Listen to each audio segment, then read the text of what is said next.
My name is Philip Davis. I am from Willingboro, New Jersey. I am the senior pastor of Greater Shiloh Church, located in Easton, Pennsylvania, Bethlehem, Pennsylvania, Stroudsburg, Pennsylvania, and Brazilian, Haiti. I actually met Pastor Phil in 2010 here at Greater Shiloh Church. There was a youth conference here. Came up from Virginia with a youth group. Had such a great time. One of my mentors were actually one of the lead worshipers here during that conference. But fast forward a couple of years after that, I met Pastor Phil more officially through Tamara and Raymond William here at the church. They still members here. They asked for me to come up and to interview for the youth pastor position here. Their youth pastor had just resigned, and I was able to obviously become the youth pastor here at Greater Shiloh Church. And I think it was really one of the greatest opportunities for me because I got a chance to really learn and be under the tutelage of Pastor Philip Davis. He's an incredible man, a man of much integrity, a man who is probably one of the most authentic guys I know from a clergy standpoint. Really, in my opinion, one of the greatest men I've ever met. We mess up every day, and God still gives us grace, and God still gives us mercy, and God still gives us, oh God, compassion, and God still forgives us, and God still takes care of us. Who wouldn't serve a God like that?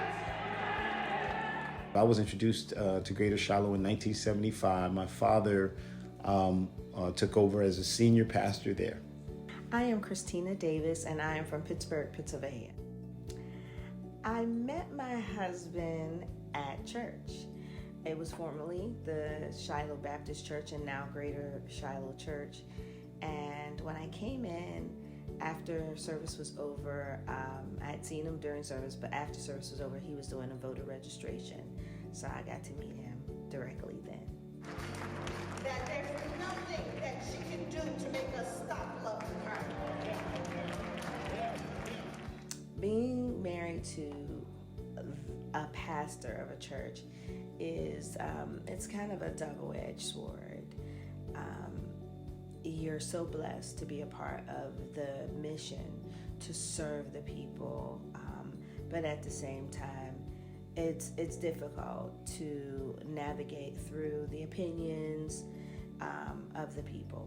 When people give to the church, what happens with the money? That's a great question. I think a lot of people want to know that. So, it's interesting because we're a church that's always been community-based. So, recently, over the last 5 years, we started like an emergency housing during the winter time. So we gave up one of our buildings and we outfitted it to be able to help people from the community who are homeless. So we pick them up, we bring them to the church, we feed them. They spend the night with us. We have people who work with them. And then in the morning, we take them to Safe Harbor, which has a day program. So we're sheltering people who are out of doors.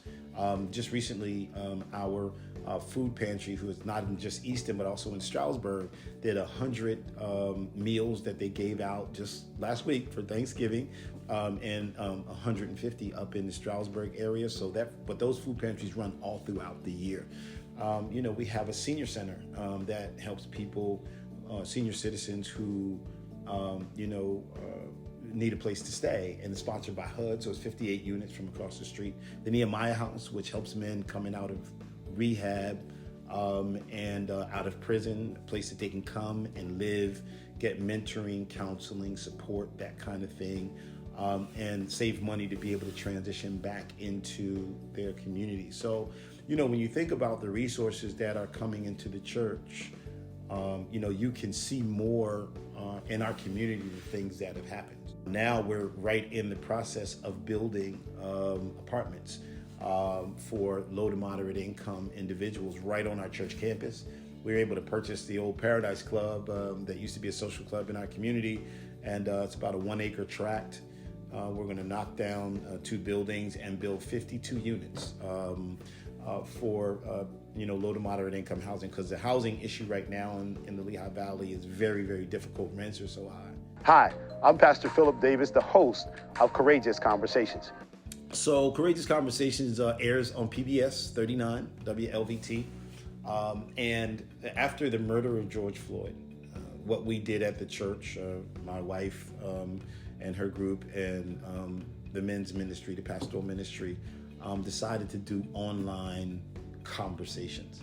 And what I found when it came to issues of race is that people they don't like to talk about race, right? Race causes people to be uncomfortable, and it takes courage to be able to have those conversations. So we started doing online forums at the church. And then I seen on WFMZ where they had a white male on there trying to talk about issues of race, and I was like, this is not good. So I happened to know the program director up there, so I called him up and I said to him, listen, this is not a good representation right now.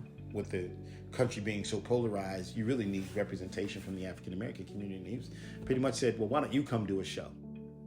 And so we call it Courageous Conversations because it takes courage to have those type of conversations. Greater Shiloh means to me, initially it's Shiloh Baptist Church. The church was formed in 1904. So it's always been a center of the Eastern community.